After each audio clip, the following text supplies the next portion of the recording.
News धमाका live, यहाँ सिर्फ सच ही दिखेगा। धमाका लाइव में आप सभी का स्वागत है। आज विश्व स्वास्थ्य दिवस के मौके पर आइए मिलते हैं आयुर्वेदिक चिकित्सक डॉक्टर मनीष दुधिया जी से।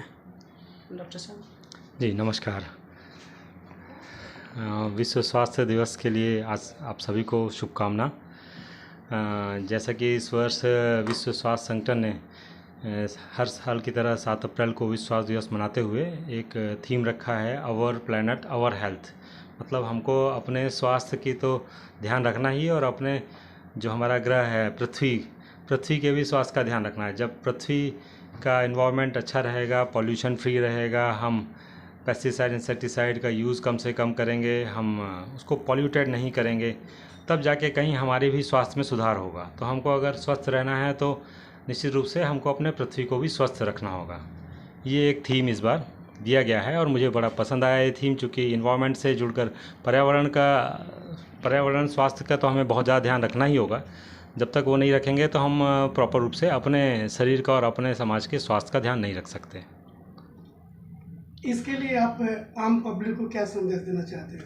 आज मैं तो ये कहना चाहूँगा कि एक चिकित्सक होने के नाते हमारा काम है कि हम रोगी जो आए उनकी चिकित्सा करें, बीमारी का रोकथाम करें, बीमारी का इलाज करें। लेकिन जैसा कि मैं आयुर्वेद चिकित्सक हूँ, इसमें इसका आयुर्वेद का जो बनाने का आयुर्वेद जो विज्ञान है उसका प्रयोजन ही था कि स्वस्थस्य स्वास्थ्य रक्षणम आतुरस्य विकार प्रशमनम च, मतलब स्वस्थ व्यक्ति की स्वास्थ्य की रक्षा करना, और फिर आतुर मतलब रोगी के जो बीमारी है उसके बीमारी की रोकथाम करना। तो आयुर्वेद पहले से इस सिद्धांत में काम कर रहा है कि जो स्वस्थ व्यक्ति उसकी स्वास्थ्य की रक्षा की जाए। पहला सिद्धांत इसका ये है, और विश्व स्वास्थ्य संगठन भी कमोवेश वही थीम इस बार लेके आया है कि आवर प्लैनेट आवर हेल्थ। मतलब हमको पहले जो स्वस्थ है हमको अपने स्वास्थ्य की रक्षा करनी है। जब हम स्वास्थ्य की रक्षा करेंगे तो हम बीमारी ही नहीं पड़ेंगे। तो हम चिकित्सकों का जो पर्पज़ है वो कुछ और हो जाएगा। हम लोग भी अब ये टारगेट करेंगे कि हाँ, जो व्यक्ति स्वस्थ कैसे रहे।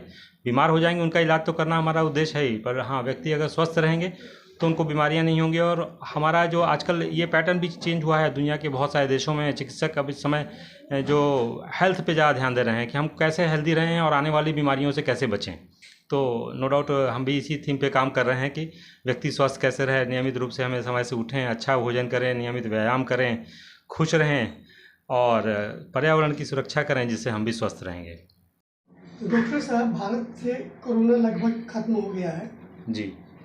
इस बीच शुगर, थायराइड, मोटापा जैसी बीमारियां और लोगों में मानसिकता, रोजगार के प्रति दबाव, कैसे जिए, कैसे करें, इन सारी बातों के बीच आप आम पब्लिक को क्या संदेश देना चाहते हैं ताकि वो स्वस्थ रहें? जी, कोरोना ने हमें एक चीज़ समझाया कि हमको अपने शारीरिक स्वास्थ्य का बहुत ज़्यादा ध्यान रखना है।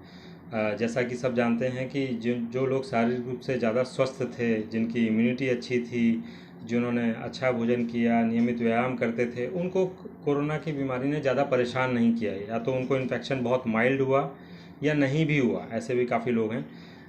मैं यहाँ पे काफ़ी चिकित्सा सेवा दिया, लेकिन हमने भी बहुत ज़्यादा अपना स्वास्थ्य का ख्याल रखा, इसलिए मुझे भी कोविड नहीं हो पाया। तो अपना स्वास्थ्य का ध्यान रखना है, नियमित व्यायाम करना है। मानसिक तनाव एक बड़ा कारण बन के निकला इसमें कोविड के चलते, क्योंकि बहुत लोगों की रोज़गार चला गया, बहुत लोगों की जॉब चली गई, बहुत लोगों का बिजनेस में नुकसान हुआ, बहुत लोगों ने अपनों को खोया। इस वजह से मानसिक तनाव की वजह से भी लोगों में ब्लड प्रेशर की बीमारी, डायबिटीज़ की बीमारी, थायराइड की बीमारी बहुत तेज़ी से बढ़ी। वर्क फ्रॉम होम का एक ट्रेंड आया जिस वजह से भी मोटापा बहुत तेज़ी से बढ़ा। तो इसके चलते बहुत सारे लोगों को कई तरह की, किसी को हाई कोलेस्ट्रॉल हो रहा है, हाई बीपी हो रहा है, हार्ट की बीमारियां होने लग गई हैं, चूँकि फिजिकल एक्टिविटी कम हो गई। तो इसमें बहुत ज़्यादा हमको अपना ध्यान रखना है। कोरोना ने ये समझाया ही है कि अब हमको नियमित रूप से व्यायाम करना है, अच्छा भोजन करना है, अपने स्वास्थ्य के प्रति सजग रहना है। यदि संभव हो तो कम से कम साल में एक बार रूटीन अपने health checkup, sugar, BP, thyroid, cholesterol, ये कॉमन जो टेस्ट होते हैं, ये टेस्ट बड़े सस्ते और आसानी सुलभ हैं। तो ये सरकारी अस्पतालों या निजी अस्पतालों में या प्राइवेट लैब में भी उपलब्ध हैं, तो कराने चाहिए। और अपने जो निकटतम अपने चिकित्सक हैं उनसे कम से कम वर्ष में एक बार तो जरूर अपना हेल्थ चेकअप कराएं, है ना। भोजन अच्छा करें, स्वस्थ भोजन करें। भोजन में जैसे स्वस्थ भोजन, देखिए सबसे ज़्यादा जरूरी है कि हम यहाँ पे हम लोग की डाइट में कार्बोहाइड्रेट की मात्रा बहुत ज़्यादा है। हम लोग बहुत ज़्यादा रोटी की मात्रा बहुत ज़्यादा खाते हैं, लेकिन सब्जी उसके साथ बहुत थोड़ी सी लेते हैं। सलाद तो बहुत लोग खाते ही नहीं हैं, या जो खाते हैं वो थाली में सिर्फ सजाने के लिए सलाद रखते हैं। तो ऐसा ना हो कि सलाद की मात्रा बढ़ानी है। भोजन में सबसे ज़्यादा मात्रा में सलाद होना चाहिए, सब्जी उससे थोड़ी कम, दाल उससे थोड़ी कम, चावल या रोटी उससे कम होना चाहिए।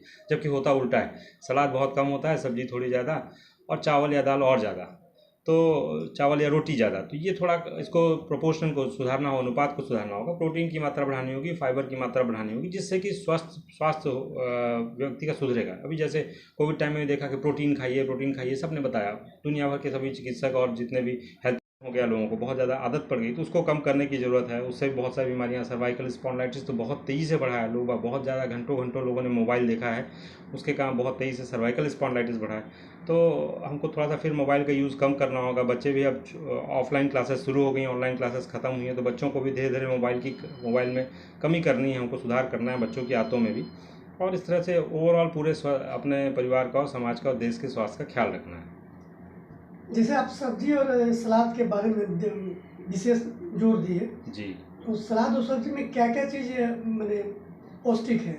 देखिए सभी कुछ अच्छा है सलाद सब्जी में। और एक जो हमारे क्षेत्र में जो सब्जी या जो सलाद मिल रहा है जिस सीज़न में, वो अच्छा है उस व्यक्ति के लिए। सीजनल फ्रूट्स, सीजनल सलाद, सीजनल सब्जियां पे ज़्यादा फोकस करें। जो सब्ज़ी महंगी है, कम उपलब्ध है, वही अच्छी, ऐसा नहीं है। जो आसानी से सुलभ है, जो सीजनल सब्जी होगी, उस सीज़न में उगती होगी, उस क्षेत्र में, निश्चित रूप से वो सस्ती भी होगी, तो उसको खाएं, पर्याप्त मात्रा में खाएं। अब जैसे मैं मूली का उदाहरण दूँ, मूली में इतना कैल्शियम होता है कि अगर जो सीज़न है मूली का, ठंड का समय, अगर लोग पर्याप्त मात्रा में मूली खा लें तो पूरे साल उनको कैल्शियम की कमी नहीं होगी, है ना। अब आलू वैसे तो बहुत अच्छा नहीं है, पर आलू में भी कॉम्प्लेक्स कार्ब होता है। अगर एक निश्चित अनुपात में खाया जाए तो आलू भी बहुत अच्छा है शरीर के लिए। ऐसा नहीं है कि वो खराब, आलू को खराब माना जाता है।